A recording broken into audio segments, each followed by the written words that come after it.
know my how. Hey,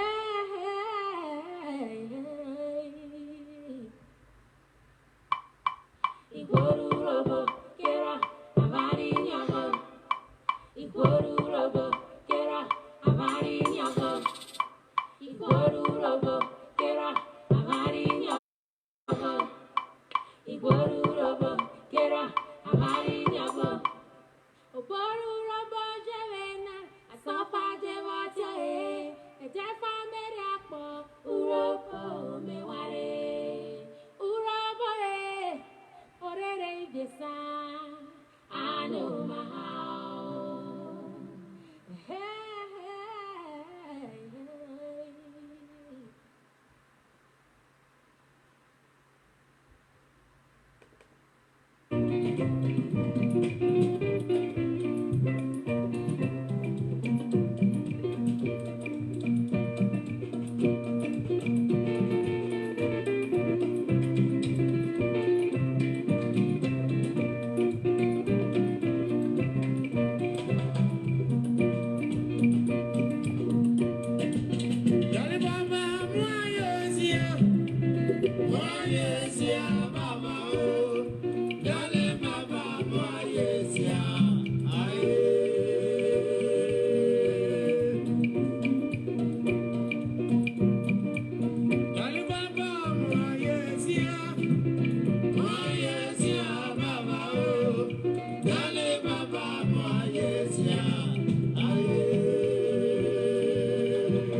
Oh,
Good evening, wonderful people, great Biafrans, wherever you are on the surface of this very planet we call Earth. We welcome you to another exciting, explosive, earth-shattering edition of our twice weekly, I bet for this week, we shall make it twice weekly broadcast here on Radio Biafra, radiating out to the entirety of humanity from where we are stationed this very day. The time now in the blessed land of Biafra is precisely a minute past 7 p.m. in the evening.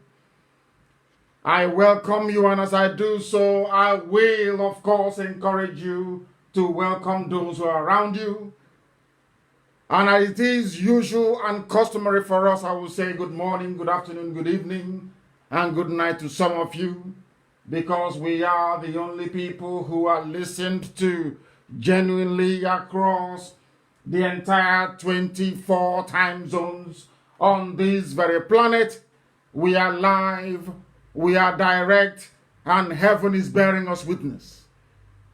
Because everything we preach on this very noble platform, everything that we say must come to pass, because we are under divine instruction from heaven to preach that very gospel that Elohim has mandated for us to preach, that his kingdom may be restored upon the face of this very earth. We want to build the kingdom of heaven on this earth before we go to meet God later on. That was why Biafra was sent into Africa, that the light of creation may bathe all those who believe that Biafra should be restored. The same way it is with Israel, that all those that bless Israel will be blessed, those that curse Israel will be cursed. The same way in Africa, those that support the restoration of Biafra, they will be blessed. Everybody, every entity, every nation, everybody. If you rise up against Biafra, heaven will rise against you and you will fall. And that is why the zoo is perambulating in idiocy and stupidity. They have lost their way and they can no longer come out. That is why we ceaselessly and, should I say, relentlessly offer praise, adoration, exaltation, and glory to the Most High. My name is Nnamdi Kanu. I am the leader of the indigenous people of Biafra all over the world, the largest mass movement on the face of this very earth. I am also the director of Radio Biafra, the most listened to broadcaster coming out of Africa. I am the director of Biafra Television, but above all and by the grace of the Most High God Almighty, Elohim Adonai El Shaddai, Chukwukika Biama Prumi Henine, a servant of the wonderful people of Biafra.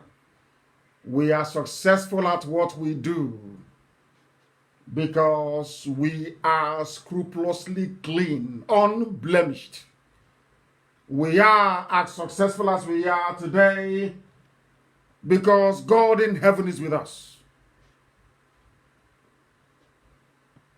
We are as exceptional as we are today because unlike any other, we remain whiter than white and whiter than snow, unblemished. We don't steal, we don't gossip, we are not traitors, we don't backstab. Our focus is on the restoration of the kingdom of heaven upon the face of this very earth, and that is Biafra, and that's what we're here to do. And that is what we are determined to accomplish this very year, or the zoo will sink.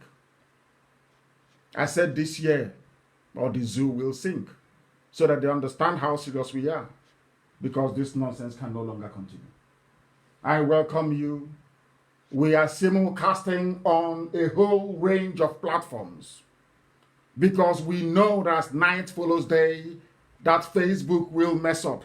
And somebody quite rightly reminded me that should Facebook mess up again, especially when I am on a crest of actually imparting knowledge to our people, that I must also return to that very topic.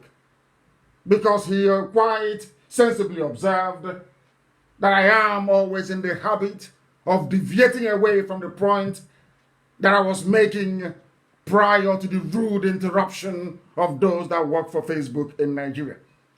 I do not expect this evening to be an exception. I expect them to attack us, but we are now very sensible.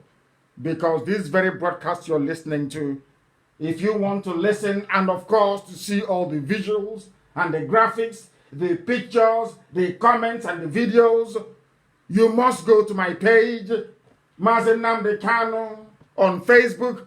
I have, I think, roughly about 300,000 likes, because they will not show the amount of followers that I have, because the people following me are greater than those who've actually liked my page. And because of that, the Yorubas that work for Facebook, they prefer to show the lower number. All the same, it is about 300,000 people. There are other ones opened up by DSS. Please do not go to those ones. They will capture your details, they will capture your data, and they'll start hunting you down without us knowing. You must always, every blessed day, go to my page at Mazen Nnamdi Kanu. We are there live and direct. We are also live on Radio Biafra page. Radio Biafra page, a whole host of people are also hosting watch parties. As a matter of fact, we are on Radio Biafra app, and I'm also glad to announce that Iguacha has been restored.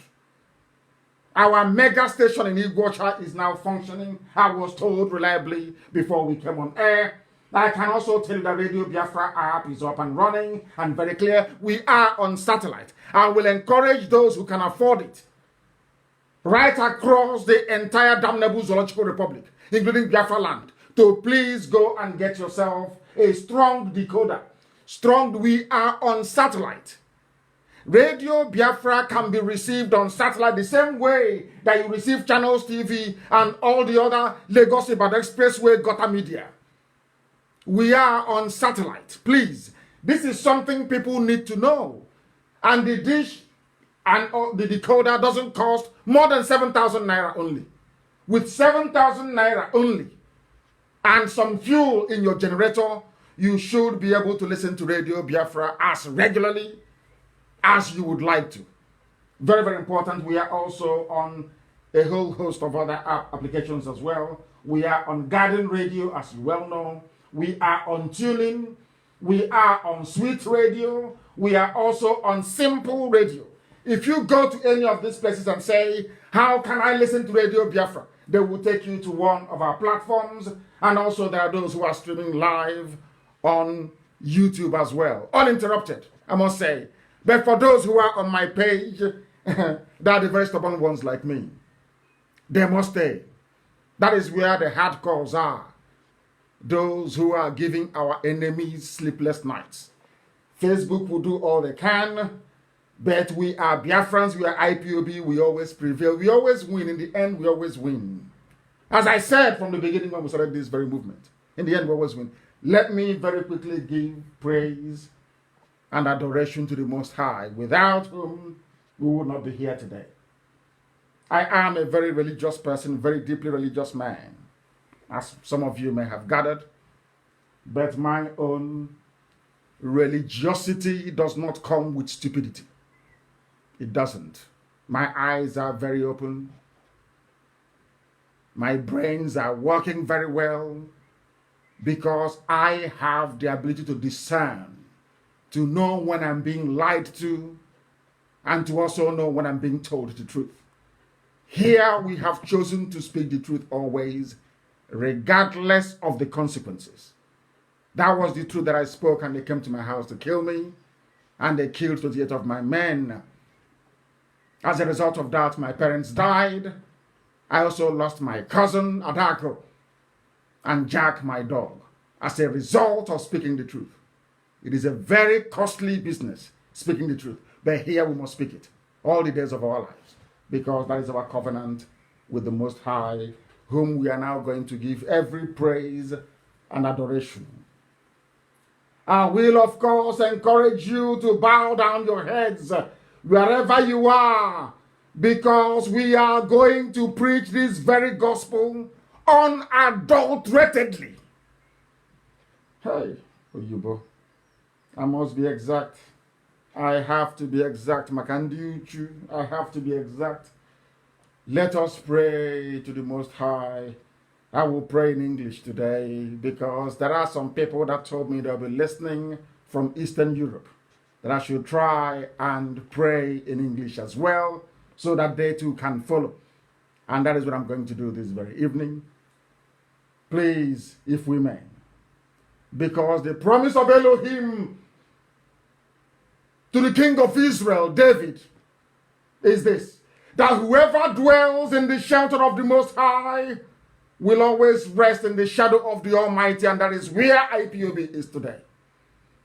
And that is why we are untouchable, not because we are strong, not because of anything extraordinary about us, not because we are superhuman.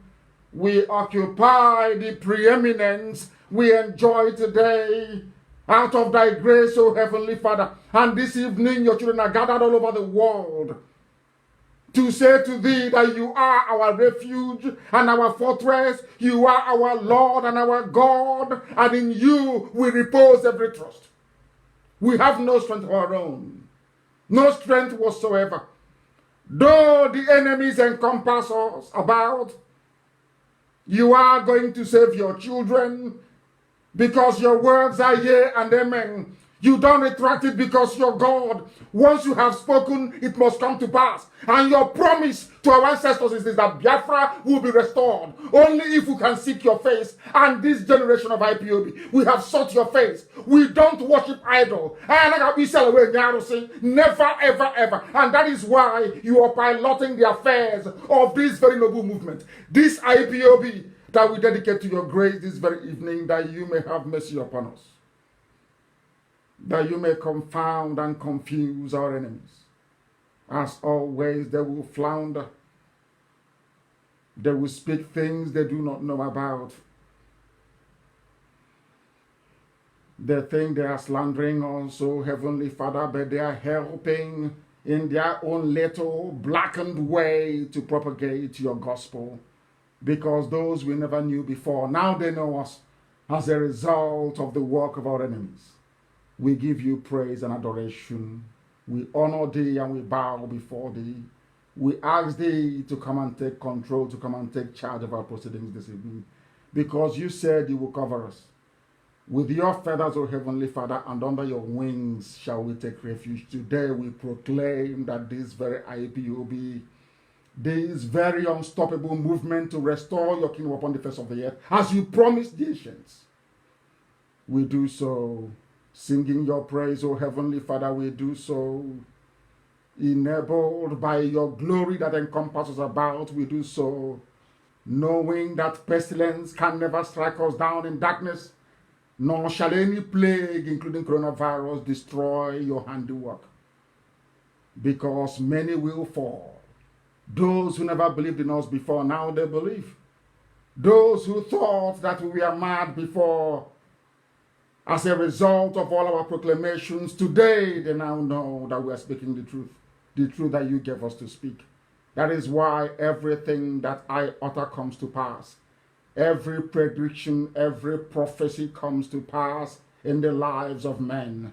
That is why you will have mercy upon us. And that is why Biafra will come, that we may rebuild your holy temple, restore your presence in Arochukwu as it was of old, that your blessing may dwell amongst us, and every nation will come to Biafra land to pay homage to thee, because you are eternal, because you are everlasting, because you are the Ancient of Days, you are the Lord of the hosts of all the heavens and beyond. You are, and only thee is the creator of the universe. That is why this evening we proudly proclaim that we have no other God apart from thee, that we shall not bow before any other God apart from thee, that this same God of Abraham and Isaac and of Jacob, this same God of Eri, this same God of God that begat Eri, from which Umweri and Aguleri came from where Biafra sprang from, we shall bow before thee and give you honor and praise, adoration and exaltation, now and forevermore, we pray. He said,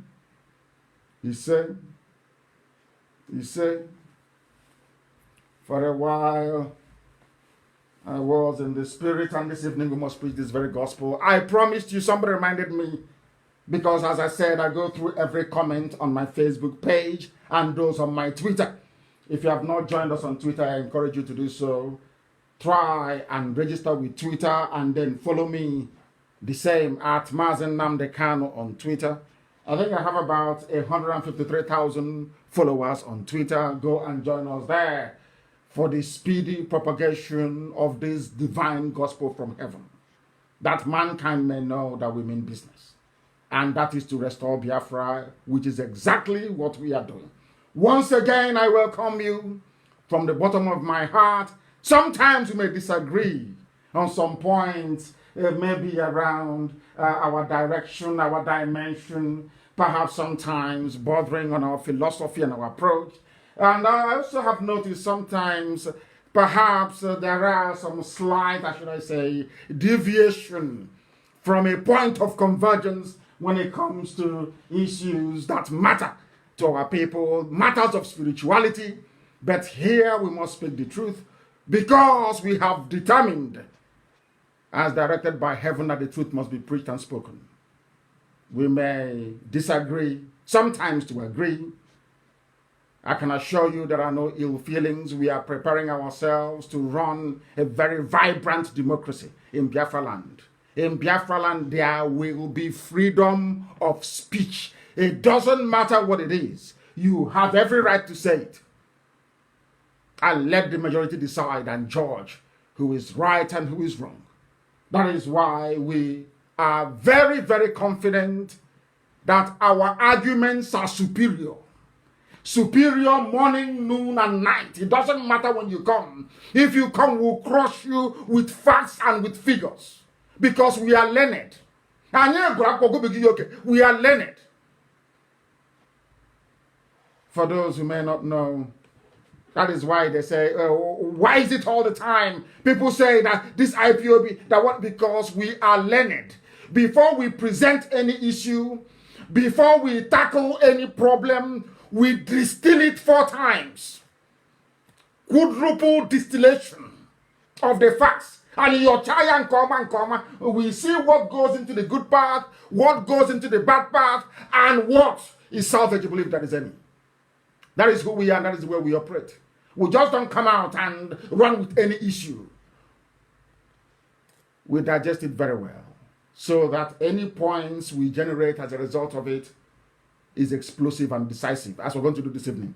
I thought before that we had buried the issue of some people referring, as I promised, that very Biafran who informed me. Remember, you said you're going to be nice to everybody on Wednesday, and I said yes. I'm going to be very, very nice today.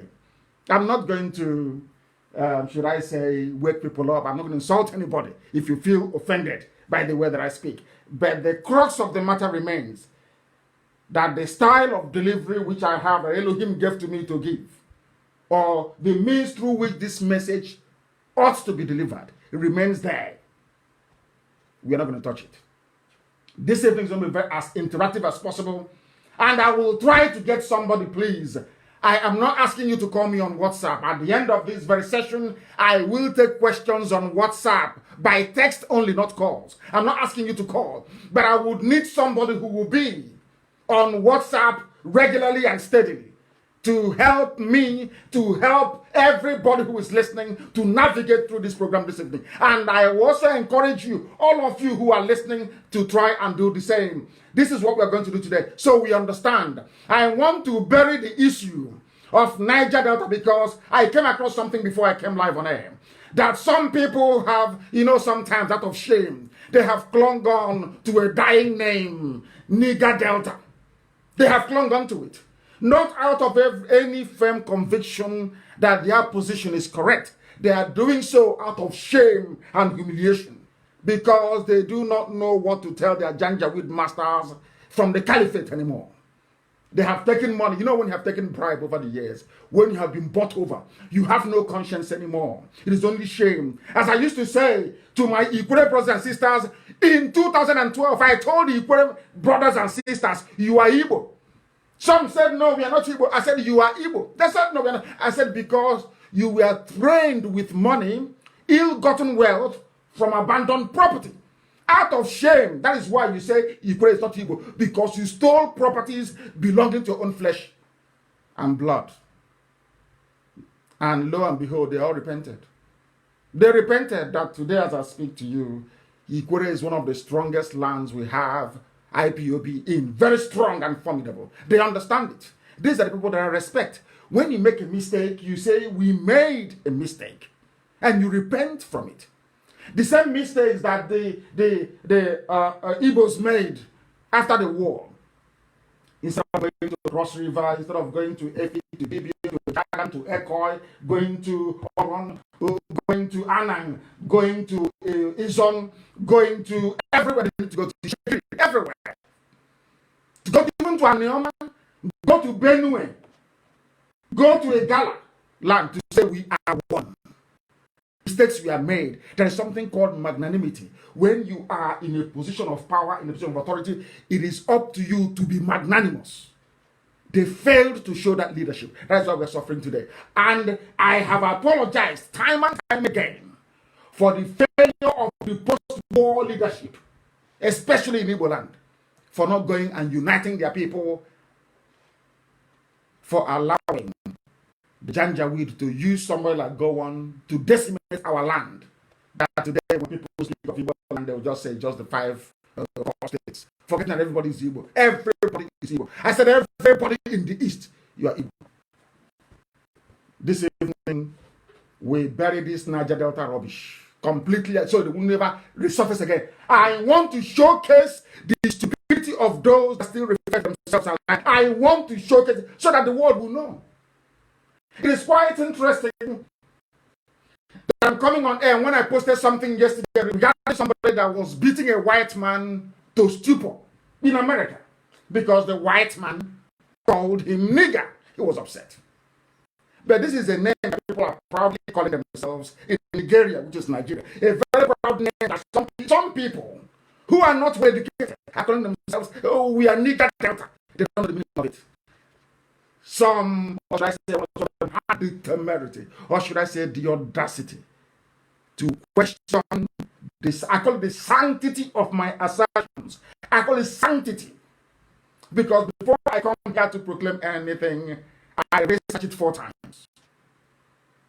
Quadruple distillation. So that anything we speak is pure and refined. Now listen very carefully. We are doing what we are doing because people wonder, why do we do things? Why do you agitate the way you do? I want to address some of the problems that people have. Why do you have this agitation the way you do it? You insult the elders, you insult the children, you insult the pastors. I said yes, because they're doing something wrong. When you go wrong as children, your parents flog you. Not because they hate you. Your mother is the person to discipline you more. Your mother disciplines you more than your father does. When it gets out of hand, she will say to you, oh, I will tell your father when your father gets back. And you know you're in serious trouble. Does it mean your mom hates you? All that time, as a little child, you're misbehaving and you're being punished or disciplined. Does it mean your mother hates you? It's because she loves you. Because I'm sure when you listen to this song from Chris Nicole, Sweet Mother, you start dancing to it. Do you remember all the punishment you received from your mom? No, because she was doing it for your own good. The same way it is with us here on Radio Biafra, on this platform. The same way it is with IPOB. Anything we tell you, no matter how painful it sounds, is because we want you to be a better person. Because if you're better, we're all better off. We are not looking for a Biafra. We are not 1% will be comfortable. No, we want everybody to be comfortable. And for us to achieve that, we all must reason at least above a particular threshold. The minimum threshold for reasoning must be attained for you to sustain any civilized society, or else you'll be like the zoo called Nigeria today, where everybody knows that there is no head of state, there is no president, there is no vice, there is no army chief. Everybody knows that Asorok is empty. I said everybody knows. But out of fear, and what I call parochial interest, they've all kept quiet. And people are dying, and people are suffering, yet they're all quiet. And now I'm struggling to understand how I can be nice to these people that have seen reason and have refused to acknowledge it. Now we understand where anger comes from. That we not anger born out of hatred, but anger born out of concern for the well-being of everybody. How can you be a leader and you hate people? How is that possible? Of course it's not possible. You admonish people. It doesn't mean you hate them. It doesn't mean you don't want them in Biafra. Of course not. We want everybody to come along. And I also want the way I tackle Yoruba is because I actually love them, as a matter of fact. I want them to change from their old bad ways and see the folly, see the mistakes they have made, take corrections and become a better people. That is it. Have I, ever since I researched and I realized how good the Hausa people are, do I castigate Hausa people? Because I know in the men they're very good people. Forget about the very horrible influence of Fulani Janjaweedism over them. The Hausa people are very good people. Do you hear me castigating them? Sometimes, if any of you grew up in the village, you will know that that very child that the mother loves to discipline the most is the one she loves more than the rest of the children. That's the way it is.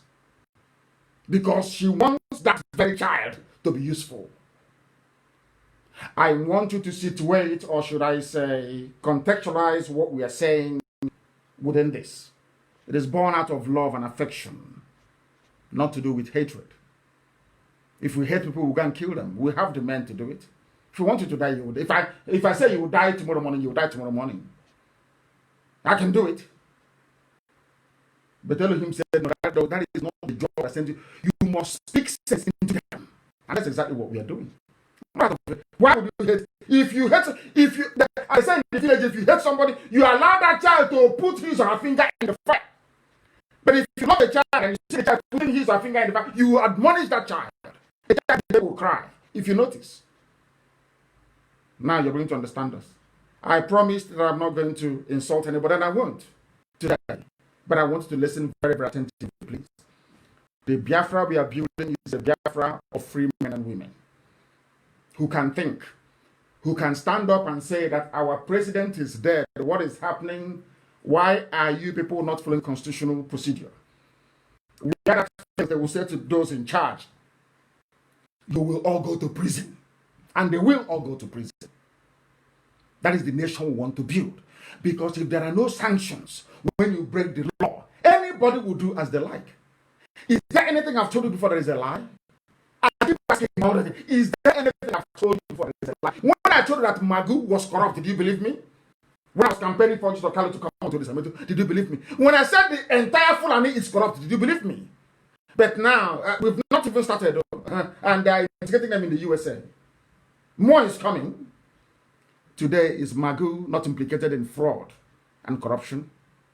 I cannot knowingly cast aspersions over anybody who is innocent. If I do, mistakenly, I'll apologize for it. But every time I'm saying something, I'm pointing at telling you Asorok is empty. When I announced in July of 2017 that Buhari is dead, I knew what I was saying. How many years till now? Now, some of you, at least about 80% of you, have not agreed. But out of fear and cowardice, you cannot say anything. We want to build a country of free men and women, not the same type of useless independence we have in Africa today. Where when somebody speaks, you can pick them up and you lock them up, you kill them. No! No! Because sometimes you learn something from criticisms. You do, you learn from it. Without people criticizing you, how can you think you are God or something? So sometimes criticisms, at least the objective ones, allow you to see yourself as a mere mortal, which we all are. And you can also learn, I've said it many times, I don't want people that sing praises all the time, no. I want to know what you're thinking genuinely and honestly within you. Because I'm going to learn from it. I always learn. I learn every day. I read every day. That is the mindset we are going to have when we go to Biafra.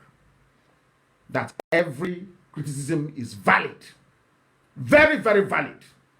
It may be done out of malice, it doesn't matter. At least it will keep you on your toes and remind you never to fail. It's like somebody saying to you in those days, what kind of guy will this child not be useful to your parents? You now go out to prove to them that you will be more than useful to your parents. That's the way it is. So you must see it that way. Now what we're going to do is very simple. I want everybody, please, those who have spare gadget, internet access, go to your internet and type in something very simple and common. Very simple and common, please. I want it posted on the page as well, please. I want it posted. Something very simple and common, not too difficult, not too complex. Just a simple Google search. Because I want to cure those in Niger Delta of their disease tonight once and for all. So that anybody saying, open his or her mouth to say, I am a Niger Deltan, you know how foolish that person is. I won't be the one to insult them. You will be the one to insult that very person. Now listen very carefully. I want you to go and look at the origin of the word Niger. Please. The origin of the word Niger.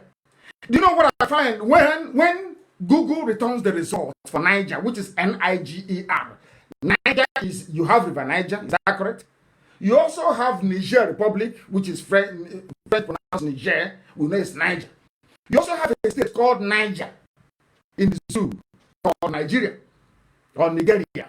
You also have a people that hide, should I say, their ignorance under the canopy of Nigeria, which cannot be established culturally, linguistically, or socially. Because before you go into a union with a people, you must have something in common. I have established the historical and immovable, should I say, pointer as to what binds us together as Biafran people. Anybody whose mom ties two-piece wrapper, it is cultural, it is also social, and it's historical.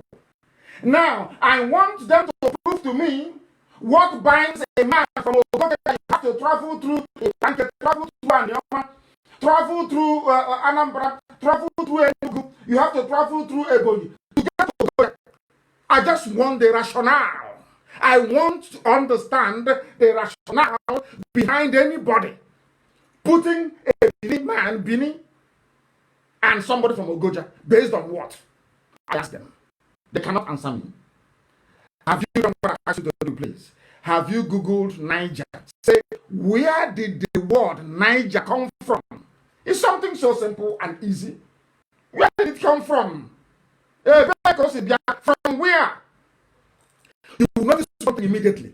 Do you know what you notice? You will notice that there is nothing called Niger. Actually, it's actually nigger. Every result you see returned is nigger. Not Niger anymore. It's nigger. Which is to tell you that Niger is actually the corrupt version of it. I want you to click that word. There is one called Origins of the Word. Niger. Colon. Origins of the Word. You will see it if you're using a laptop to do your search. It should come up as number 2 on your search results on Google. Please, what we are doing this very evening is a bit mundane, but it is very, very important that we learn how to educate ourselves and to reason properly. Because God Almighty said, if you people cannot reason very well, I cannot give you Biafra. That is why we have been spending years and years educating our people at least to be able to reason properly. If you go to that very note, you will see it. What is, let us look at it, forget about even the meaning of it, origin. Where did it come from? And then you now begin to understand what they have done to us. What they have done to us. Nobody knows.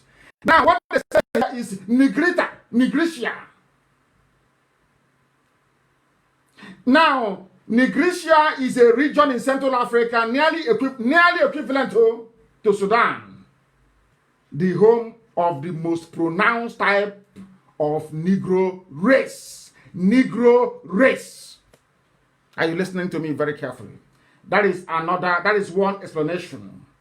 And then they analyzed it, what it is, from Niger. And then they kept going. Now, listen, you'll be shocked, oh. Listen, please.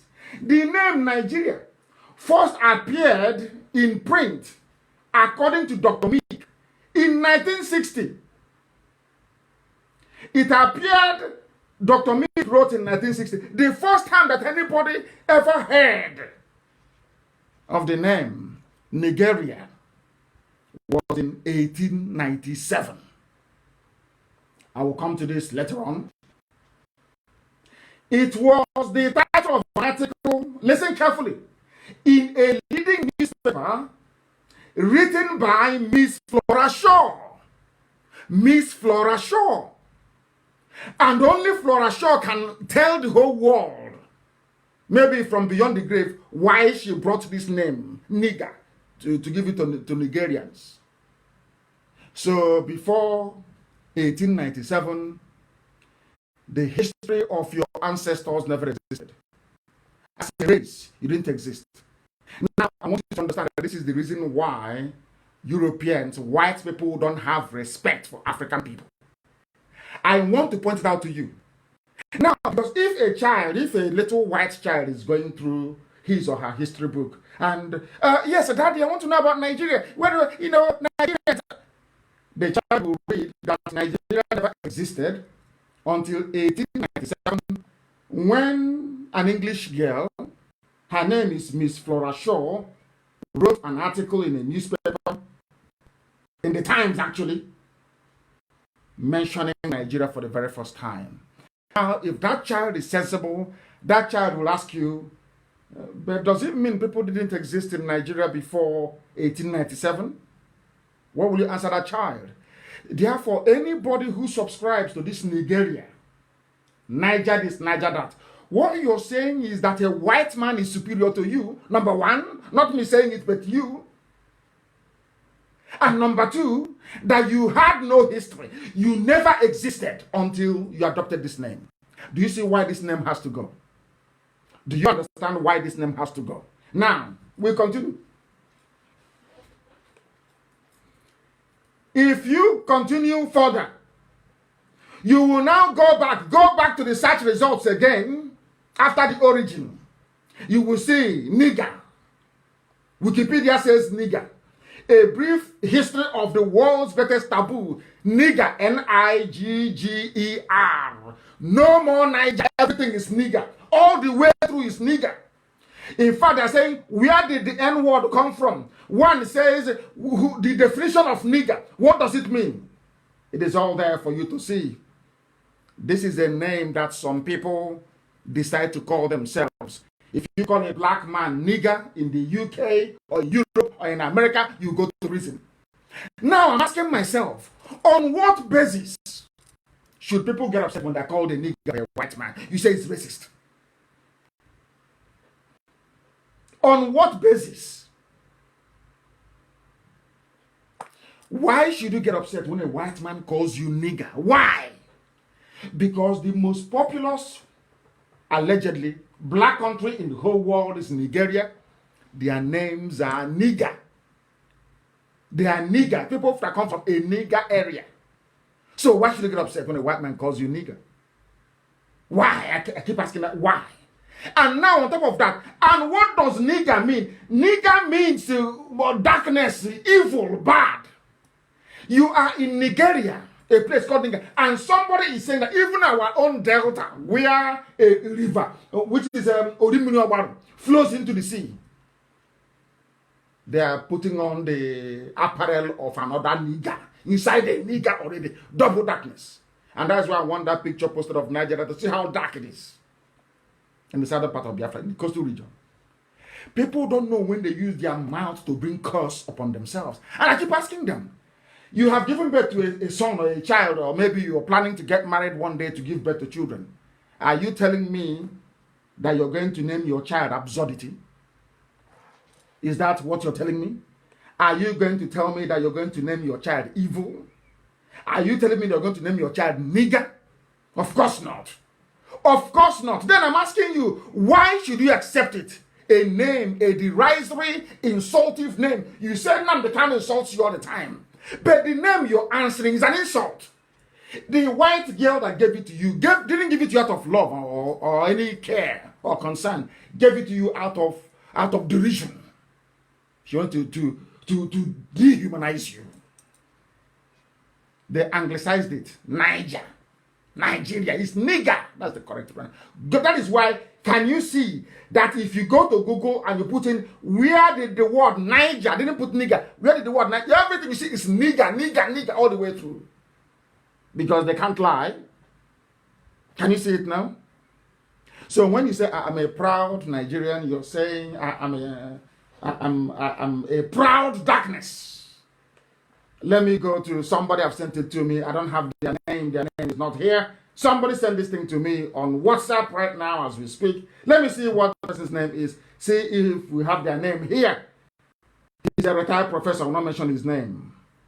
He is a retired professor of medicine and biomedical engineering at UNN. He sent this thing to me. I won't mention his name. But right now, he is a visiting professor to Futo. These are the people that listen to us. He sent me something now, which means he is following. And Prof, I thank you very much. He is following. He sent me the Wikipedia. He sent me the origins of the word. And also, he's asking for nigger. Don't forget. But they're sending him results on nigger. Everywhere is nigger. Now, do you understand it? Now, do you understand where you curse yourself? You brought shame upon yourself. And you want white people to feel sorry for you. Whereas the name you're answering is exactly how they're treating you. They treat you like a nigger. And you're upset. And you're crying. And you're saying Black Lives Matter. Whereas there is a place, in fact, even two countries. One is a nigger. The other one is nigger area. Does that make sense to you? I keep asking you, does it mean that somebody from Obosh has a relationship with somebody from Niamey in Niger Republic? But it's still nigger. And the funniest and most painful part is that there are black people willing to die to defend an insultive name given to them by a white girl. That is, when you think about it, you become shocked to the bone marrow. You're telling me that people are prepared to go to war, to kill themselves, to arrest you, to detain you without trial, over a name given to them in 1897, not even mentioned by a white girl. They say, I don't know the name of the people, are just saying, they look black and they're nigger. Just nigger. Now you understand this? And let me tell you, go to on Wikipedia to understand. When I say, so as a Nigerian, you are already insulting yourself. Not Nnamdi Kanu insulting you. You are an insult to yourself. I want to bury this whole Niger Delta rubbish. You are in a nigger area. And you're naming a part of the land of God Almighty in heaven. Nigger. I think you must be, I'm not insulting anybody, but I think they must be mad. Honestly. In the land of the Most High, do you know you are occupying the center of the earth? Zero latitude and zero longitude. The very epicenter of humanity. And do you also know that the continent of Africa, every other continent have moved? Only Africa remains in one place. Are you aware of that? I'm sure some of you may have heard of tectonic plates, about, volcanic, should I say, the happenings that goes on in the earth crust, expanding the continents. So you don't know that at the time that South America and Africa were together as one plate, and South America broke off. All of them have been drifting. That is why you have earthquakes and volcanic eruptions. Don't you know that? Because the earth is like a plate, it's like a glass. It's sitting on a molten magma. So it's always moving and shifting. But only Africa has remained in one place. It has never moved. In one place, it has never moved. And you, that you represent light itself, a little white girl, was sent by the Times newspaper of London, came to Africa. After traveling into, he decided to write about niggers, and they gave it to you as a name, and you adopted it. You're a nigger. That is the highest insult in the world, and you're telling me, somebody is now telling me that I'm insulting them. When you are a bundle of insult yourself, you are any day you say I'm a Niger, you are insult. You are a nigger. Niger, call it, slang it however you like. You are a nigger. And I'll tell you what it means. So that the enormity of your, should I say, ignorance, let me not say stupidity, can be driven home. Listen, according to Wikipedia. We asked about Niger, so Wikipedia knows that there's nothing called Niger, it is nigger. Forget all the semantics, it's nigger. We asked, according to Professor, he's emeritus actually, he sent me this very link, and I want to read it for you, what Niger means. Let me call it Niger, or Nigeria, what it means. In the English language, this is according to Wikipedia, the word Niger, or nigger, is an ethnic slur. Ethnic slur, which means it is used as insinuation or allegations about members of a given ethnicity, or to refer to them in a derogatory, pejorative, or otherwise insulting manner. Hey! So you say to my name, the cat is insulting you, yes? You are insulting yourself, not me. Now listen again. What does the word nigger mean? It's an ethnic slur. It is a name used to refer to people in a derogatory manner, in an insulting manner, in a pejorative manner. So anytime you say, I'm a Nigerian, you're saying to the world, I'm a monkey, I'm a baboon, I'm a fool, I'm an idiot, I'm a darkness. But that is your name. No wonder they don't, when I speak, no wonder they don't want Nigeria to break up. No wonder. No wonder. And I kept thinking to myself, why is it that God in heaven keeps saying to me that Biafra is the light of Africa? I never knew until yesterday. And the reason why they always want you to maintain the name Nigeria is because you are darkness. Darkness is fighting light, which is Biafra. So the only thing a white man can do is to name the British. They saw the light of God in us. And how do you cover light? It's not darkness. You cover everywhere. Subdue it. And that's what they did. So instead of them to say, oh, you are the children of light, you're doing very well, they said, no, we will now give you a very good name. Darkness. And once you accepted that name, that your name is darkness, darkness came into our essence, our being, and our spirit. That is why we are poor today. That is why there is nothing you can do in Nigeria and it will progress. It doesn't matter how many times you change government. It doesn't matter if anybody you bring, the zoo will be the zoo. Never ever change. Why? Because of your name. I asked you before, will you name your child darkness? Will you name your child nigger? It's a simple question. If you cannot name your child nigger, why have you allowed a little white girl to call all of you nigger forever and ever? And you say you're proud of it. Now you understand, don't you? Now you understand, don't you?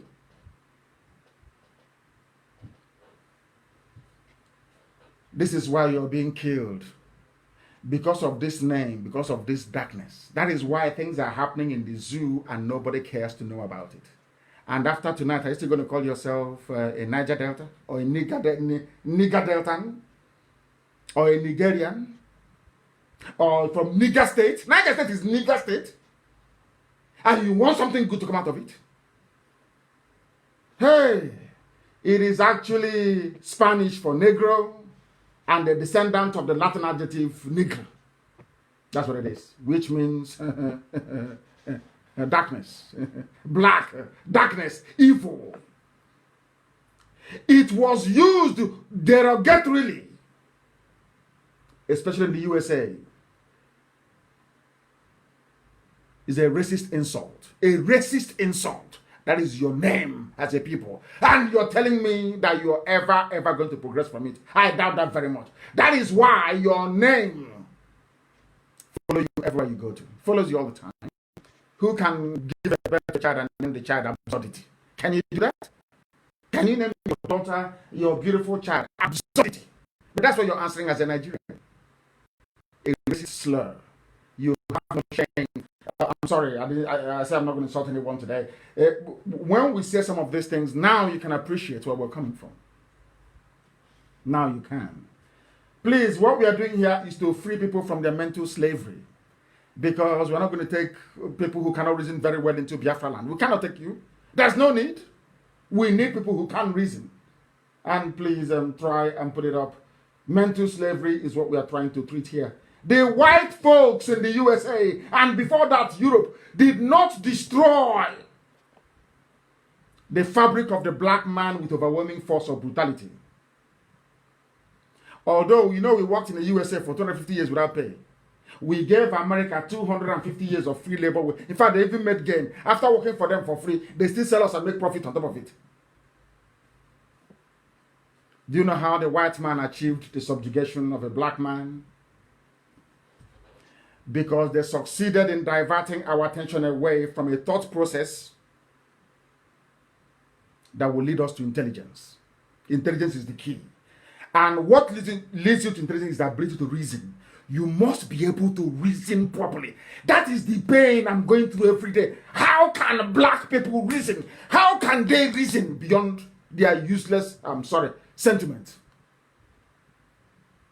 How can you be less sentimental and more critical and discerning? Once we achieve that, we have unlocked the door. Everybody will be free. We are not an intelligent people. Intelligent people will not call themselves nigger, an insultive word. You cannot do that to yourself and then expect something good to come out of it. Absolutely not. In 1884 to 1885, they held a conference in Berlin. Please post it, just the caption. The meeting that formalized colonization. And anybody who accepts colonization means you have no shame. And I love what the author of this piece did. He said, just like livestock. You know the way you have poultry? Sometimes you go to poultry, you divide the layers and what they call it. There is the layers and the you have in the poultry you have layers and you have I don't know what the other one is called. Please, I know you have the way that you go into your poultry farm and you separate the ones that lay egg and the one you're going to sell for meat. That's how it is. That's what this author said. Just like livestock, in 1884 to 1885, Africans were shared among men who believe that the color of your skin determines who is a slave or a master. Nigger, nigger, nigger, nigger, Nigerian, Nigeria, Nigeria, Niger Delta, Niger Delta, Niger State, Niger State, Niger River. Do you understand?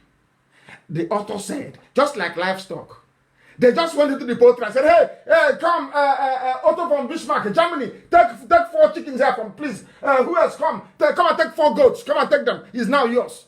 That was how Congo became the personal property of King Leopold, the most evil man in modern history. Now, do you understand it? That's how Britain received their own share of the poultry, which is Nigeria. And people are fighting every day and dying every day to preserve something that was created to dehumanize you. That is the brain of the African man I want to get into. If we can understand this, all of us are free. We must proceed. There is a question I've been asking myself over and over again. Why is it that a black man is prepared to kill for and be killed for something a white man created to enslave him? Can somebody answer that question, please? We must defend Nigeria. Nigeria is the one Nigeria. And I kept wondering, why is it that meeting after meeting, diplomatic meeting after diplomatic, I hear the same thing. But don't you think you can do something and leave Nigeria as one? I don't know. It was when they were trying to shield us away from the truth. That is why when he mentioned Biafra at the UN, they all get up and they run away. They know we represent the light. And the name Nigeria is darkness. They want darkness to cover Africa because Nigeria is the most populous nation in the whole world. The ones you hold Nigeria down with this idiocy, you have held every black man down. We cracked it. Now do you see why we agitated for Biafra? Not from a human standpoint. We go into the spirit and see things that mere mortals cannot see. Do you see why they beg you Nigeria should be one? One Nigeria. What can you do to keep Nigeria one? Why don't you answer Biafra inside Nigeria? Because there is need for that darkness to continue. Because your name is darkness. Your name is evil. Your name means you can never be enlightened. Your name abhors light. And as we have seen from our lectures on Sunday, even Quran says God is light. The Torah says God is light. The Christian New Testament says God is light. And somebody named you darkness. Is there anywhere in Spain they call Negroland? No. Now you understand, don't you? This is the game they're playing. And they said, oh, leave it as one Nigeria. Anybody that tells you, leave it as one Nigeria, you know that person, even in the spiritual realm, has been initiated to fight light. They are the children of Satan. That is why Obasanjo will always defend. Because Obasanjo is the agent. I know him very well. He thinks I know him well. He's the agent.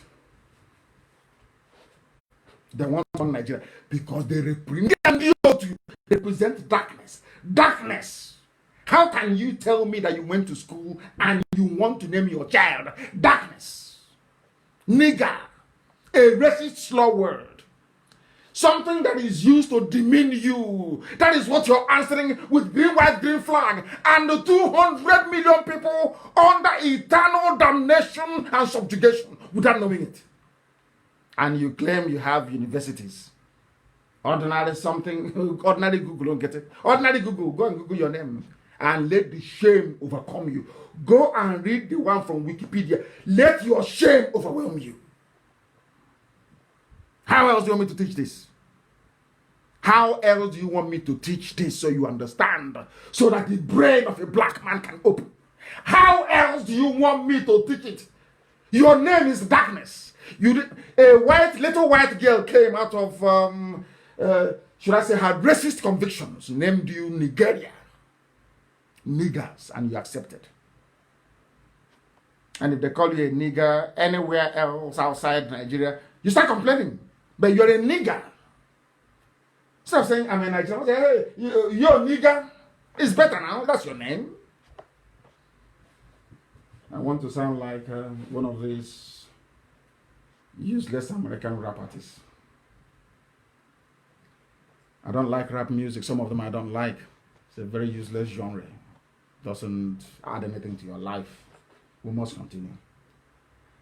Why must you defend something a white man created to enslave you? Some people say, I don't have respect nor regard for black people that I keep promoting white supremacy.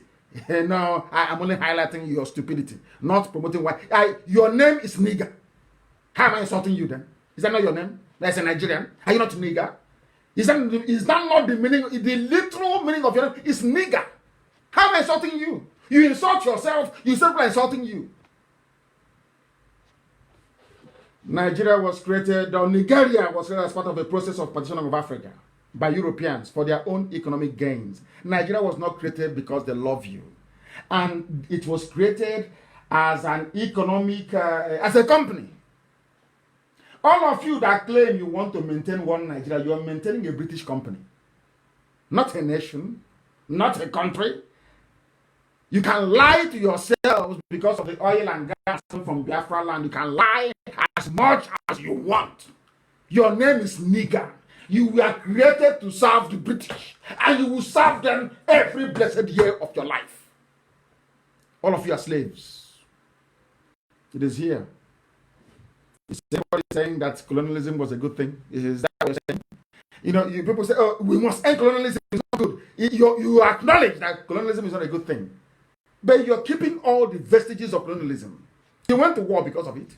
Something a white man created. You are prepared to kill 5 million people because those people said, we don't want this British company called Nigeria. Fellow black Africans went to war, killed their fellow Africans in order to preserve something that a little white girl created. Is there any idiocy higher than that one? I don't know.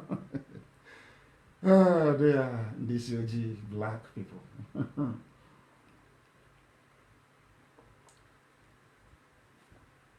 What was the outcome of colonialism, if not the creation of contraptions like Nigeria? Now, if you say that colonialism is bad, and Nigeria, you acknowledge that Nigeria is a product of colonialism, it therefore means that Nigeria is a bad product. I don't know if you follow what I'm saying. If the colonialism that gave birth to Nigeria is bad, it therefore means that that very product is flawed. If it's not bad, why did you campaign against colonialism? Why, I ask you?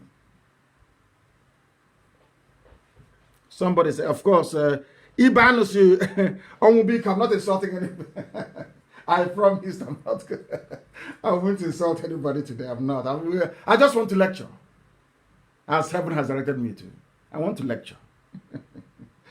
I'm not insulting anyone, please. I'm not. It's simple common sense.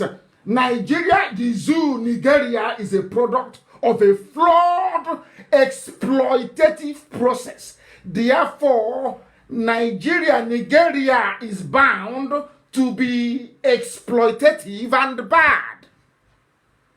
Evil will always beget evil. That's what it is. Colonialism was bad. The product of colonialism are all these flag independent states in Africa, of which the most prominent is the zoo called Nigeria. Area. It means it is also bad. Some people have said, oh, you must focus on delivering the people from the zoo first before educating them. I totally disagree. I comprehensively disagree wholeheartedly, because the mindset we use to enter into our new nation, Biafra, is going to be the sum total of what we are likely to become from there on in. Any region in the zoo, Nigeria, you see why I call it a zoo, Niger area. Any people in the Niger area that fails to reorientate their people will end up being another Nigeria, only worse this time. If we go into Biafra with the mentality of Nigeria, we are finished. The time now is 4 minutes past 8 p.m. in the blessed land of Biafra. That's how you know we are live and direct. Any other time, it will be different. Then you know it is, recorded, broadcast, the one they do with whoever is wearing the mask in Asarok, recorded broadcast. You have a president who is alive, but cannot do a live program. Only in the zoo, only in Nigeria. And anyway, I said I won't insult anyone. Let's proceed. That is why I said that the lectures we give you on Radio Biafra, they are priceless. You can't buy them anywhere. If I start to charge for it, I don't think anybody can afford to pay me what it's worth. So that we can enter into Biafra with a clear mind, a brain that can think and discern. We are preparing our reasoning faculties for Biafra. Africans were taught to fight colonialism, but not to adequately identify and resist neo-colonialism. Azikiwe, Awolowo, Ahmadu Bello, they may have fought So they claim, but of course we know it was America after the Second World War that told Europe to get away from Africa. It's not what you did in Africa that stopped them. It was America saying, enough of this rubbish, get away from Africa, and they all ran away. As it happened with the Suez Canal and Eden. If you don't know, let me tell you. There was a time that Britain, after colonialism, ran back to Suez Canal to go and take it in Egypt. And American president, I think it was Truman, is it Roosevelt or Truman? I can't remember. Either Roosevelt or Truman said to Eden, the British Prime Minister, to come on, get away from Suez Canal. One phone call, and the British withdrew and gave Gamal Abdel Nasser Suez Canal. And Egypt has it till today. Remember Suez Canal? Do you know the Suez Canal? S-U-E-Z. S-U-E-Z. The Suez Canal that cuts down the journey. Because before, every ship from Europe traveling to India or traveling to the Gulf of Aden will have to pass through the Cape of Good Hope, go around Africa, and then go up again through the Indian Ocean into the Arabian Gulf. But the Suez Canal made it possible. They control it, they open it, and the ships can pass, and they charge for it. Britain wanted to go back and take it in the early 60s. Britain stormed it with paratroopers to take over Suez Canal from the then Egyptian leader Gamal Abdel Nasser, who was assassinated by the Israelis. He took it. Do you know why he took it? One phone call from the US president to Prime Minister Eden told him to get away, that the era of colonialism is gone. Get away from Africa. Britain came back in disgrace. Go and ask or consult your history books. They know, we know anyway. We must proceed. And today, the reason why I want to play this very clip is to let the whole world know that everything I tell you is correct. You have all seen it. It went viral. You know about the soldier that he went and did a video. Whistleblowing is called, to expose what is happening in the army. I told you that Burata is nowhere to be found. You know, when I said this, he's a madman, don't trust him. Hey, look at what he said. Do you know that there was somebody who said that the reason why I'm against the pastors is because, corrupt pastors I must add, is because I wanted them to believe in my conspiracy theory that Asarok is empty. This is somebody who went to school. Now, you didn't believe me before. But this is somebody who is fighting for the zoo. As a soldier, of course, misguided, a black man. He's fighting for the zoo. Let us hear what he has to say about your beloved one, Nigeria. Anything I tell you, anybody who doubts anything I say, you know that person is an agent of Lucifer. I cannot mislead our people. The God that sent me to preach this gospel won't even allow me to. That is what everything I tell is correct. This is another justification, should I say, vindication of what I've been telling you about this. This is an army that wants to fight us. I know it's Britain that will fight for them, not them. Fulani on the earth cannot win any war. They always depend on other. Now that Chad said they won't help them again, Cameroon said they are not helping you again, and Niger Republic. Have you seen that Nigerian army is all over the place? They cannot win a war. But if you see them, if you hear them making noise, you wonder. The Biafran War was won and lost. It was a war between British colonialism and Biafra. That's all. Nothing to do with Zuami or Basanjo rubbish. Nonsense. On top of that, they blockaded us air, land, and sea. No weaponry, no food, no nothing. We held out against Russia, Egypt, Britain for 3 years. This army cannot fight, and before heaven and Nigerian army, they are useless. They cannot fight. They can never fight. Let them not provoke us. Of course, this is 2020 now. We don't have fight. Let us hear him, what he has to say. Listen. Listen, oh. I'm reading this is because listen of the commander I'm under, which is the Chief of Army Staff. Chief of Army Staff, yes. Lieutenant General Tuku Yusuf Buratai. Yes. Buratai. As I'm making this video, I want to let you know that I'm highly disappointed in your command. Yes. Buratai is missing. You call yourself a coward.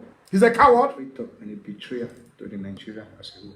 Are you listening? I don't care what you do. You may think you are God. You may try to kill me. You may try to do this. But I'm not in. I'm there business with you because you are no more loyal. You cannot earn my loyalty with what you are doing.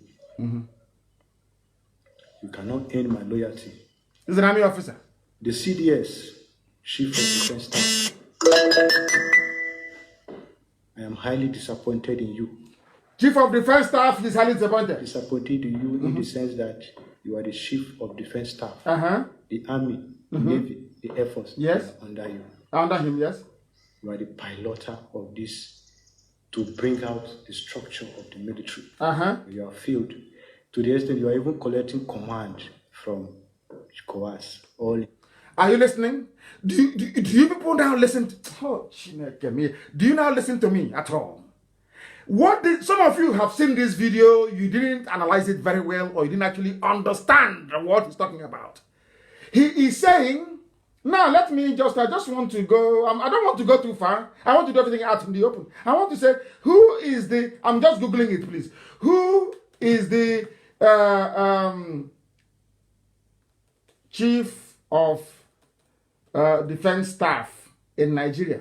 Chief of Defense Staff in Nigeria. And then I'll explain to you what is going on properly.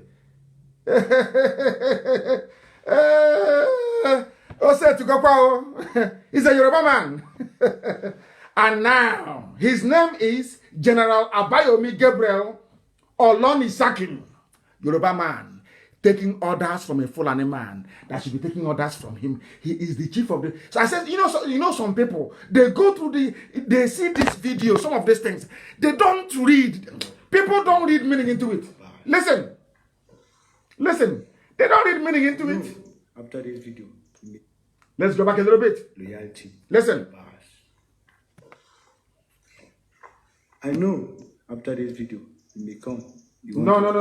I want to go back a little bit. The military. It says that you are the Chief of Defense Staff. Chief of Defense Staff. The Army, the Navy, the Air Force, they are on. Olanisakin is Chief of Defense Staff. So he's in charge of Army, in charge of Navy, in charge of Air Force. That is the meaning of Chief of Defense Staff. All the other service chiefs report to him. Now listen. This is when I said this, they say you hate Yoruba. I don't hate Yoruba, but Yoruba, your cowardice is what is affecting my soul. It's affecting my brain. Yoruba, you do this time and time and time again. You are higher than somebody who is a janjaweed. Why must you... If I say this, they say it's propaganda. Now they carry with his propaganda. This is from an army officer. They've arrested him today. He's an army officer. He is saying it. What this man is telling you is that the Yoruba officers serving in the army, that they are cowards. That's what he's telling you. That's what he's telling you. That's what he's saying. Not me. If not, why would somebody who is the chief of defense, entire defense structure, General Abayomi Gabriel Olonisakin, why would you report to Buratai, who should be reporting to you? Hey! Do you see why we need these lectures? Do you see why it is important?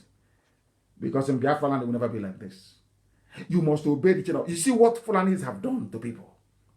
Everything is upside down. The constitution upside down. The legal system upside down. Everything is upside down. Including the reporting, the chain of command in the army. Or should I say the defense sector. That should be sacrosanct. Because that is why they don't want to put a Biafran there. They know the Biafran will say no, report to me. They put a Yoruba man. Oh yes, member. And when I say it, the Yorubas will get upset. Don't be upset. I'm telling you, you people need to change. That is what he's saying. Let's listen to him again, please. This soldier. Listen. You are the piloter of this to bring out the structure of the military. You are failed to the extent you are even collecting command from COAS. Do you know who's COAS? Chief of Army Staff. This young man is saying that Abayomi Gabriel Olanisakin, you have failed. Now, these are the people you expect to defend you against Boko Haram, against ISIS in West Africa, against Al-Qaeda in the Maghreb, against Ansuri, against Mietiala. Do you see that the Yorubas and Nigerian army, that they're a waste of space? They just have rank for nothing. Waste of space. Somebody that Buratai, when he was alive, should be reporting to, is the one reporting to Buratai. Can you believe such? No wonder they're arming all the bandits, and he cannot say anything. This is from a Nigerian soldier. Now you understand why we say the things we say and why we say them the way we say them. Do you now understand it? When I say, they say you are an ethnic bigot. Yoruba should stop being cowardly. There are brave men there. Fajuyi was a Yoruba man, stood beside Ironsi and fought. There are some Yoruba men that fought in Biafran army. So I know there are brave, mostly from Ekiti. There are brave. Where are you people? Why do you allow people like this man, Oloni Kassin or whatever it's called, to bring dishonor to you people? Why? Reporting to somebody who should, he's a general. This one is a lieutenant general. A general is higher than a lieutenant general, isn't it? Unbelievable. Unbelievable. Unbelievable. Hey, Yoruba, why are you like this? Why? Why are you? Why can't people be brave for once? Be brave. Call a spade a spade. Be brave. Be brave. Hi. Is it that people are afraid of the Fulani? What is it? Is it only? I thought it's only Kwara State people lost. What type of damage did the Fulani do to you people that you are afraid? Even a friend that you are higher than in rank, you are terrified of him. Why? Yoruba, why? No wonder when the chief of defense staff is a Yoruba man, he's scared, he cannot do anything, and chief of army staff is dead. He died, he contracted corona, he's dead. That is why today 240 persons were killed, within 6 days. 240 persons killed by Boko Haram bandits within 6 days in northern Nigeria, according to a group. Abdul Aziz Suleiman, I don't know what is CNG? What is the meaning of CNG? Coalition of Northern Groups. In a statement today said, Nigerians have steadily lost confidence in the ability of the authorities to reverse the uncertainties arising from the cyclical violence which has continued to ravage the country. Who are carrying out the violence? Janjaweed. Who is in charge of the army? Janjaweed. Air Force, in fact, the Yorubas they have are just OES member. They report to their juniors. And you think this army can win any war? Oh dear. So we're only a few months away. We shall see. Have you seen your zoo? 240 people dead, slaughtered. People are dying every place. Let me tell you the problem I have with a Nigerian, a Nigerian, so to speak. A Nigerian cannot reason. Your average Nigerian cannot reason. People from this darkness, they cannot see. They are not enlightened. They are not. There is every sign that things are not okay. You don't have a head of state, you don't have a president, you don't have any vice. There is no chief of army staff. Who is the main man? The chief of defense staff is afraid. What sort of country is that? Are you people all blind? You cannot see? Or you cannot reason? How can you have a president and such rubbish is happening? How can you have a president that demolishing your embassy in Ghana? You have a president and they're kicking you out in Congo. What sort of people are you? Why can't you reason, for goodness sake? Why? Because you're afraid. No, that's a number. If he gets his Biafra, we won't get oil and gas. So all the Yoruba billionaires will go bankrupt overnight because they depend on oil, isn't it? And gas to make their billions. That's what they say. We support Niger Delta. Don't encroach into Niger Delta. They think they're daft. We know their game. As if you love the so-called Niger Delta. Do you? Do you? Oh no, so Alakija and Otedola and Tinubu with their oil companies, they can be allocating, sharing all the money, oil blocks, everything. You think we are stupid? We don't know. So you love Niger Delta and the headquarters of every petroleum company is in Lagos. Every personnel that they bring in, they even at the so-called Petroleum Institute, is only other people who are there, no Biafrans are there. Yeah, you love Niger Delta. The thing that is in the olden days, before Radio Biafra, now we have come. And IPOB is on the ground. All that lies. You know, I can see that now mobilizing their agents, the Sabo in our midst, to be talking. Oh, what are we doing? You're there. And Namdekan and IPOB everywhere. I said, Namdekan and IPOB, what are you doing? You see the Sabo will come out and make one video. That's how you know them. They talk rubbish and they disappear. They talk nonsense and they disappear. My happiness is that their audience are no longer existent. They have disappeared. Now our people are wiser. Now we know the truth. They think we are foolish. Let us now look at another thing which you have escaped. Some people thought I forgot about Asorok. No, I'm going into it tonight. Asorok, yes, we are going there now. We are going there because there is nobody there. This woman has called out Aisha many times. We're a Nigerian man.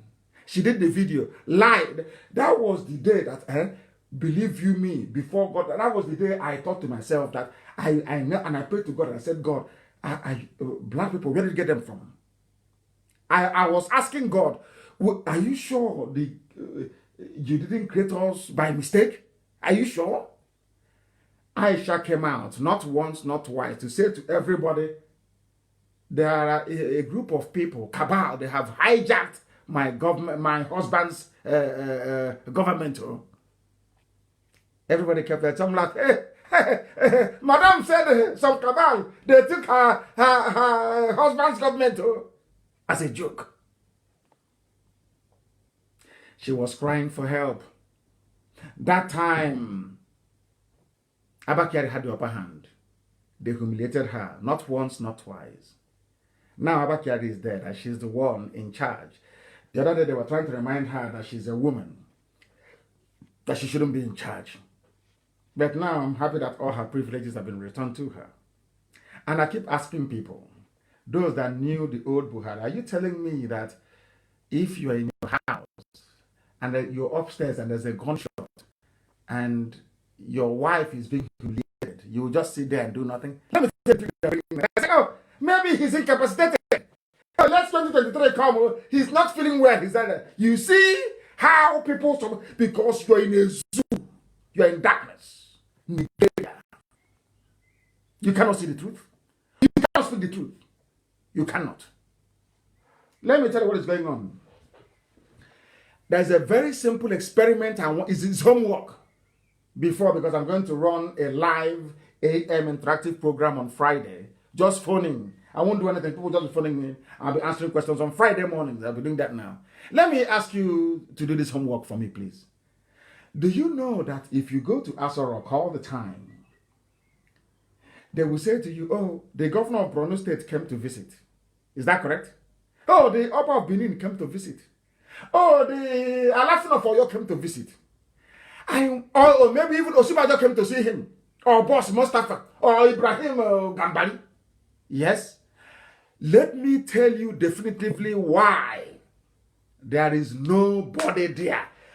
Forget all these boys wearing masks, all these Aisha boyfriends. Rubbish.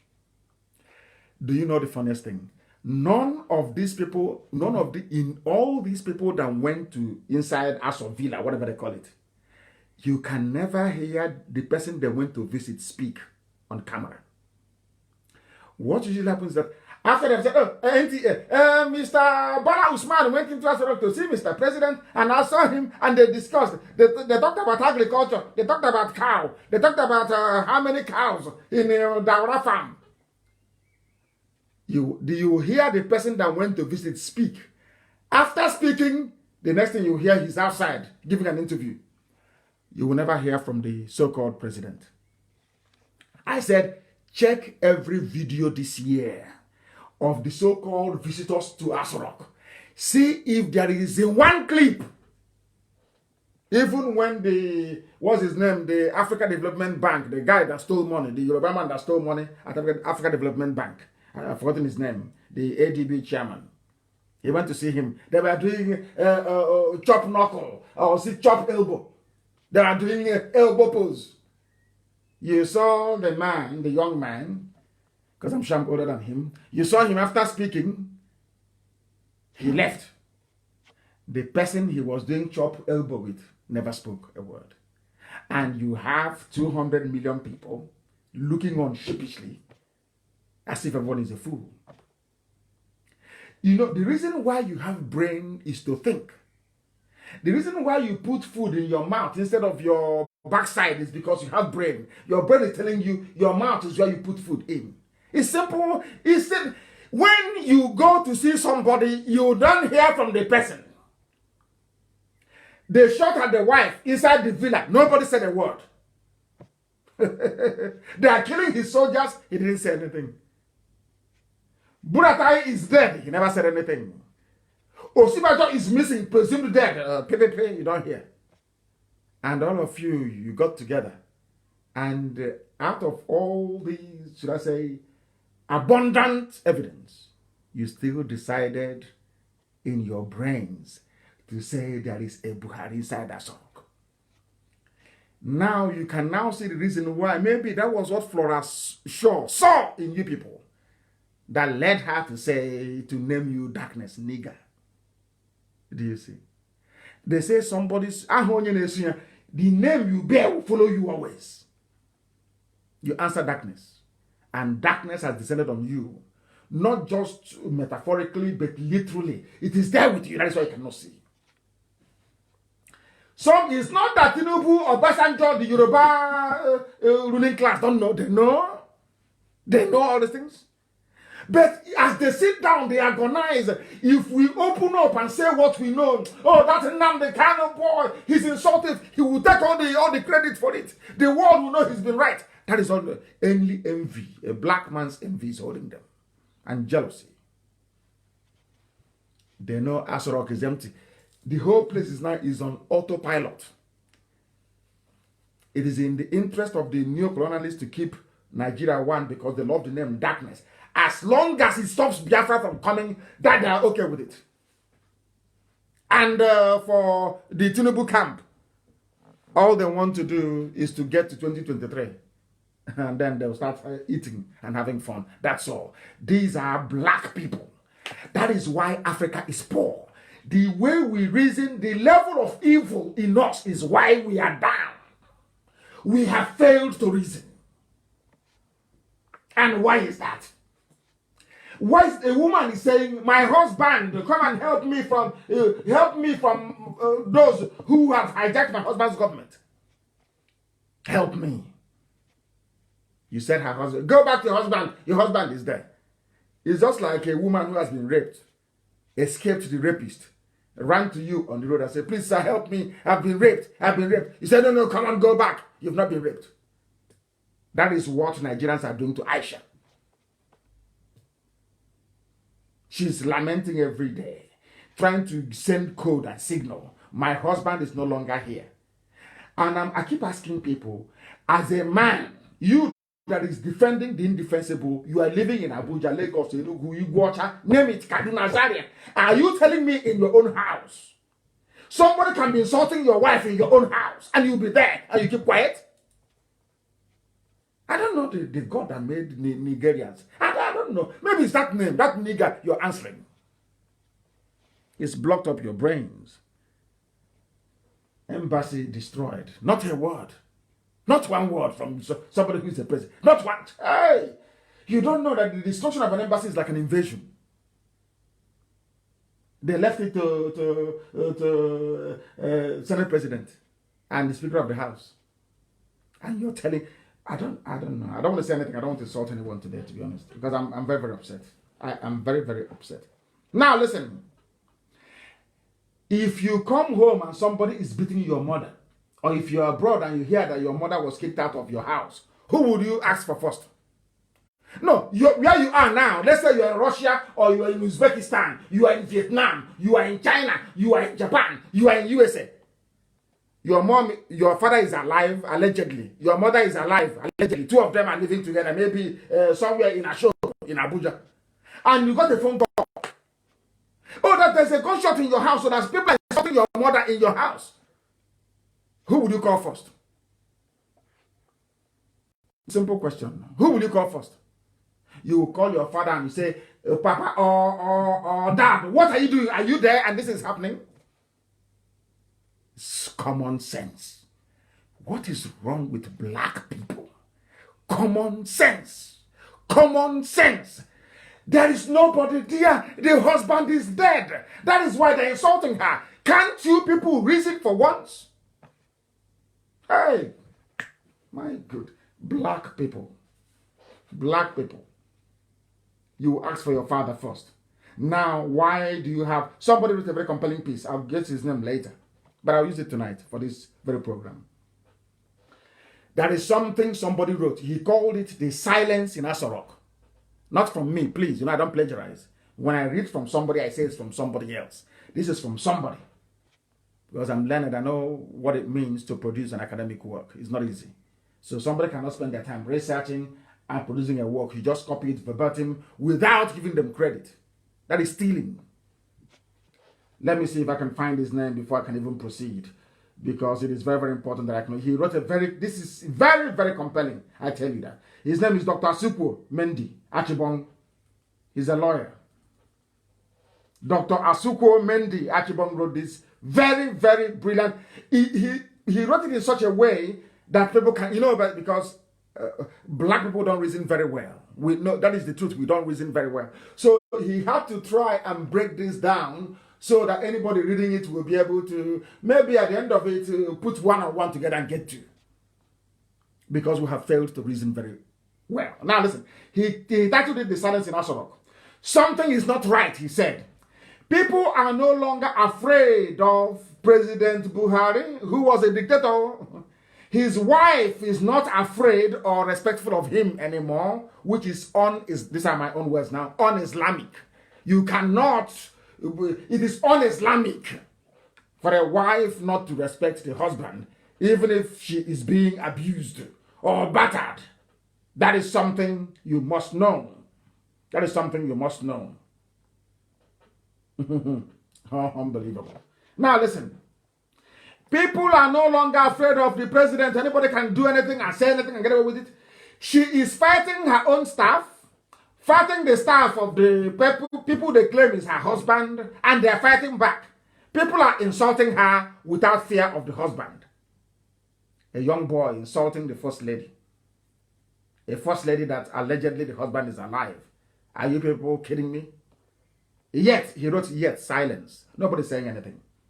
But he forgot to say that IPOB is saying something. You know how the zoo works. They don't like giving us credit. But we're okay with it. Strange to have, listen, he said, strange to have gunshots in the seat of federal governance. Presidency is not a location for shooting target practice. A trained officer of the law discharged his weapons in trying to impose the will of Aisha Buhari on another man who simply disregarded her. Yet, silence. Fight in APC. Obaseki frozen out. Chairmen from everywhere. They have about 10 factions now. Chairmen springing out from every cave like mushrooms. Oshomole beaten like small boy. Removed. Katakata everywhere. Obaseki goes to meet Buhari, but diverted to the chief of staff. But he went to see Buhari, but never saw him. Obaseki is not a staff to Buhari. Obaseki leaves PDP. Sorry, he leaves APC to join PDP. But of course, two of them are the same thing because you can change and you can chop and change as you like. Yet there is silence. There is fight in APC. More killings by Boko Haram. Katsina State, the home of the so-called Buhari, who is alive. Remember how foolish we are. If Buhari is to be alive, why is Katsina State on fire? Protests erupting everywhere. Killings of military officers and policemen by Boko Haram. Bandits taking over the north. Kidnapping and killing people. Yet silence. You have service chiefs who are staying. They have stayed way beyond their tenure. Despite being ineffective, they are still in office because nobody to sack them. There is no head of state. They all know the trick. If you call them, they'll tell you, don't allow me to talk. Oh, they say, okay, carry on, carry on, carry on. That's what they're doing.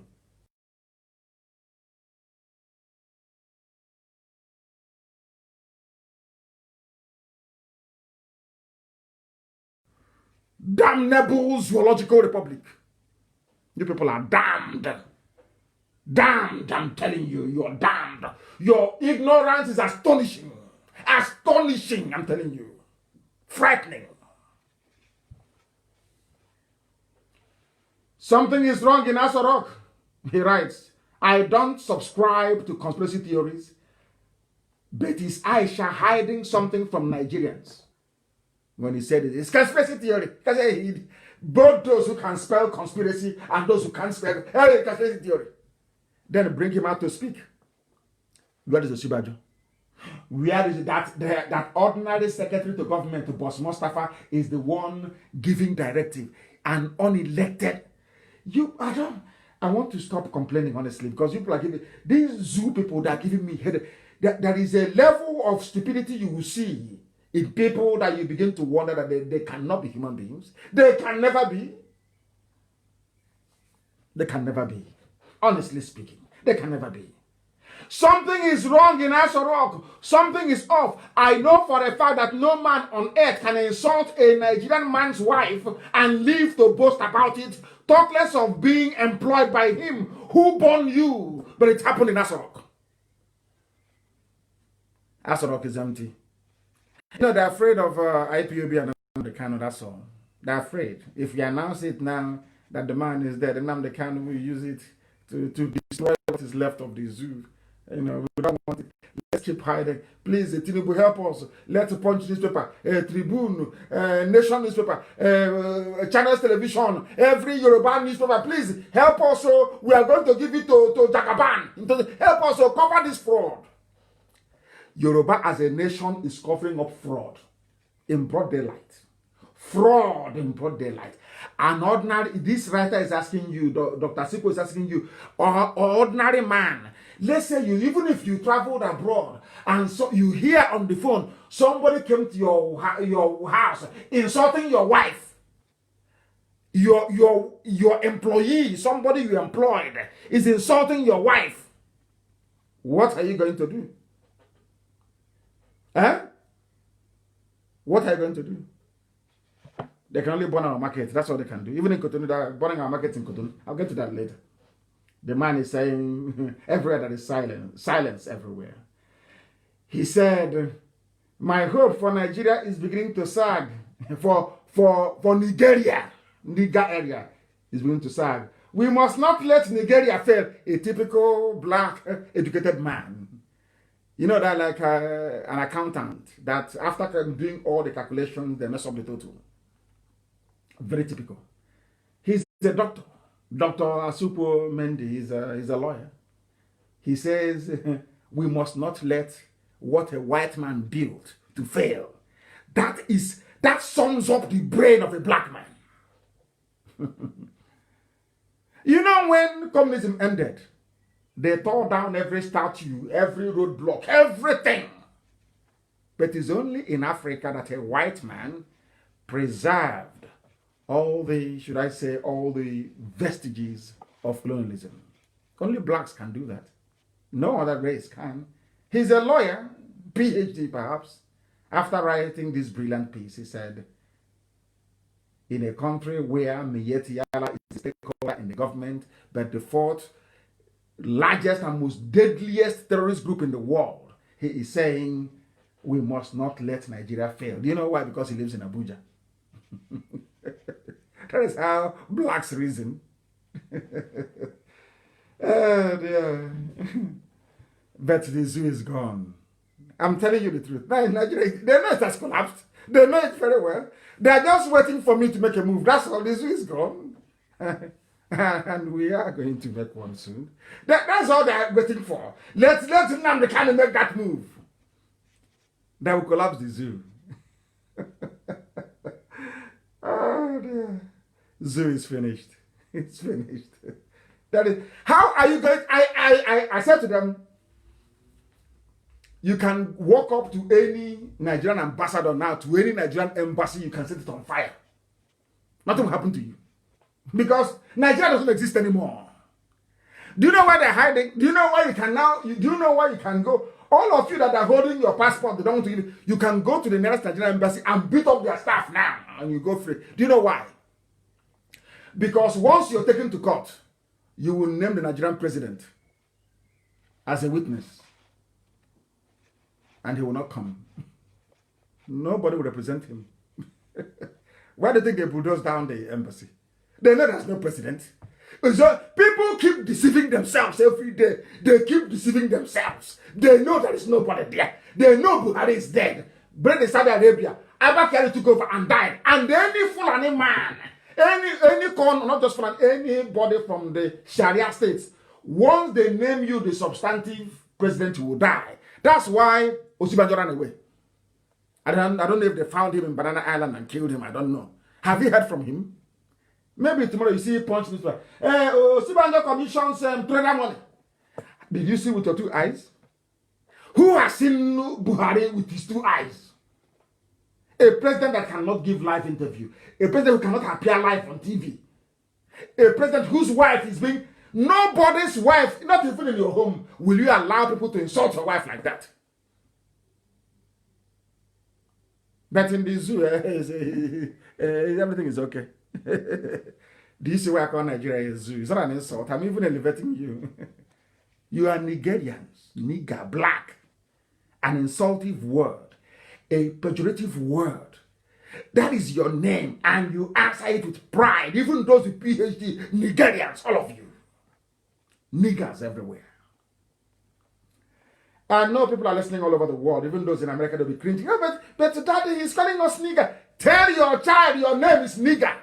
You're from Nigeria. Tell your child in America, in Europe, sorry darling, our name is actually nigger, you know. And if I'm that white man that was beaten up by a black man in Minnesota for calling him a nigger, I will sue him. I will sue the black man. We'll go to court and he'll pay me damages. I will simply argue that how can he say, I saw him, he looks like a Nigerian to me, Your Honor. And the Nigerian is nigger. I called him nigger to recognize him as a Nigerian. I called him a nigger. That's their name. The case will be dismissed and he'll be awarded compensation.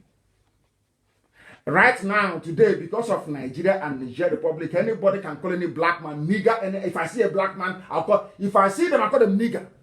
Let them touch me. I'll take them to court. And then the court, I will tell you. Are you now telling me that to answer the name of my country is bad? The name of my country is nigger. And that's what I'm answering. And I saw him, he looked like a Nigerian, and I called him nigger. After they answer Niger, what's Niger? Niger is nigger. You call yourself Niger. It's nigger. You have nigger FM, Niger FM, which is nigger FM. In the zoo. They are playing with us. You don't know how intelligent we are. They say they boast so much. They're arrogant. Why won't I boast? I'm learned. Why won't I boast?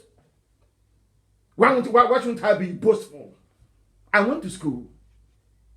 I studied and I read. And on top of that, God gave me common sense, which most of you lack, unfortunately. I'm not insulting anyone, please, because if I say the way it is on my mind, we won't live here today. There is a video I'm going to play for you to confirm that there is nobody in Asorok, that Buhari is dead. Simple video from inside Asorok. I'm only asking you to engage your brain cells. Ask your brain cells to be working. Pray now, before I play this clip, that your brain cells are working. Ask God in heaven, please, give me common sense now to listen to this clip and reveal to me the truth. From this clip now, you will know that there is nobody in Asorok. Everywhere is empty. Everywhere is empty. And this is what Yoruba. You see my problem. I love most of them. Michael is doing a very good job. You know, Paya Debanjo is doing a very good job. There's one or two of them. Professor Kinto is doing a very good job. But they are very few and far between. These are people with peace. These are learned men and women in Yoruba land, learned. Can't you speak the truth for once, for goodness sake? We are not going to disgrace the zoo before the Nigerians. Nigger. Well, I'm about to disgrace you before they have come again. These people have come again. I'm not going to deviate from what I'm doing. I'm not going to deviate in any way, shape, or form. I know they'll keep calling. They don't understand. They do not understand. They don't understand at all. I'm going to play this so that the world may know that the zoo is finished. Listen very carefully, please. Listen. His Royal Majesty Omonoba Nedo Okwakolopolo, yeah. the second Oba of Benin and the chairman of the Edo State Council of Traditional Rulers and Chiefs. These people, they keep calling. I don't know who these people are. Arrived the forecourt of the Asoro Presidential Villa at 2:45 p.m. The Oba and his team of monarchs were received by the secretary to the government. The Oba of Benin went to go and see the Phantom Buhari. Maybe they brought the skeleton from Saudi Arabia. Please listen. I'm no longer going to say anything. Listen carefully, please, until the end. Listen. Of the Federation, Mr. Boss Mustafa, who ushered them into the council chambers. Shortly, they were joined by President Muhammadu Buhari. Speaking, the Benin monarch tasked the president to urgently wade into the crisis between APC national leader Adams Oshomole and the state governor Godwin Obaseki. Mr. President, we, those states, to pray to Almighty God, indulgence to harm the son of Mr. President. When the president was about BEDC, in the provision of power to electricity consumers in Edo State, who accompanied the has worsened. When the president was about to speak, journalists were told to go out as he would be responding off camera. After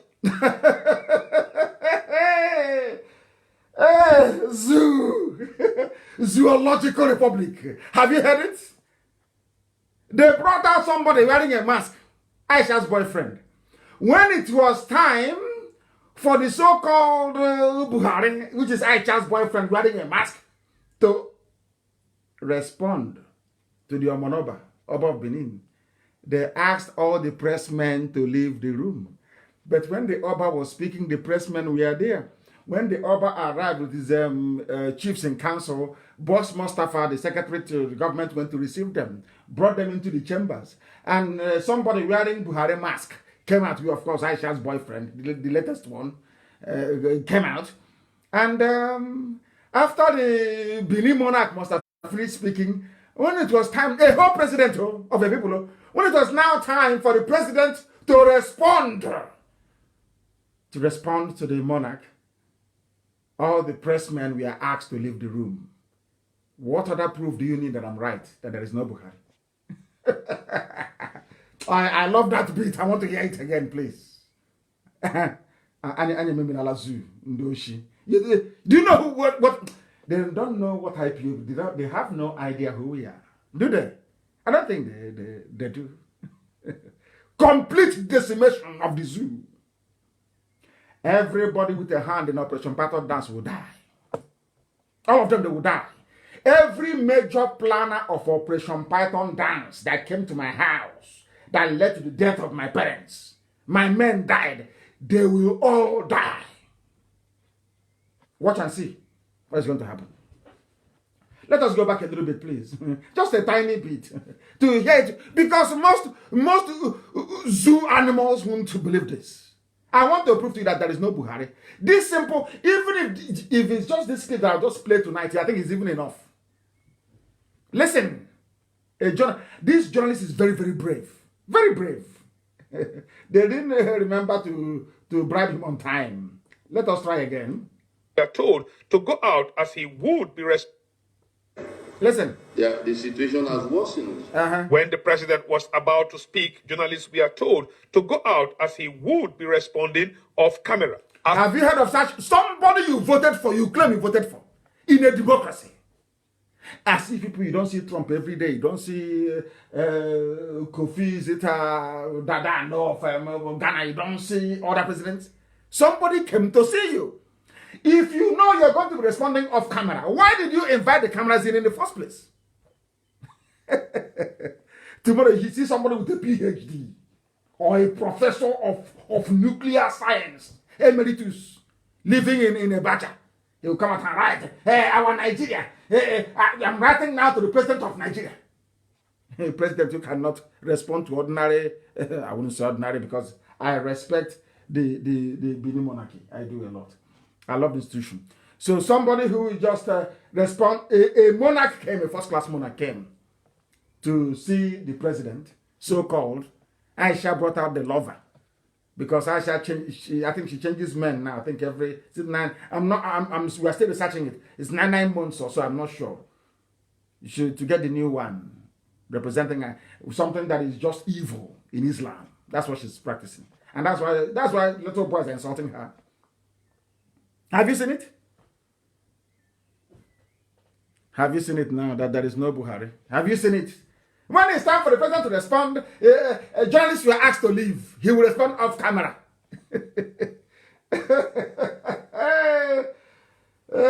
Zoo. Now, I want to say this to anybody. Ever since we discovered who these people are, have they ever made a live broadcast before? No. Capital, no. When Oshibajo visited Asorok, can anybody find the video? Please send it to Amaka to post. Or if I can find it, please. When Oshibajo went to Asorok, did you hear the person he went to see speak? No. When Buratai, they claim Buratai went there, of course it's Photoshop. Buratai went there 2 weeks ago and came out and spoke. Did you see who he met? Did that person speak? No. Then how can you say you have a president? How? Nigeria.